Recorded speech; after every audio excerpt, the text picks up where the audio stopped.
اللهم اغفر لأمتي سيدنا محمد صلى الله عليه وسلم. اللهم ارحم أمة سيدنا محمد صلى الله عليه وسلم.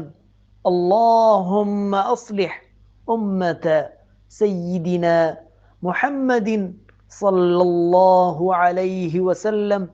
اللهم استر أمة سيدنا محمد صلى الله عليه وسلم.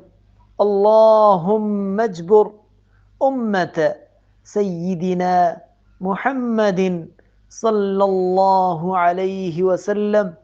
اللهم فرج عن أمة سيدنا محمد صلى الله عليه وسلم. اللهم انصر الإسلام والمسلمين.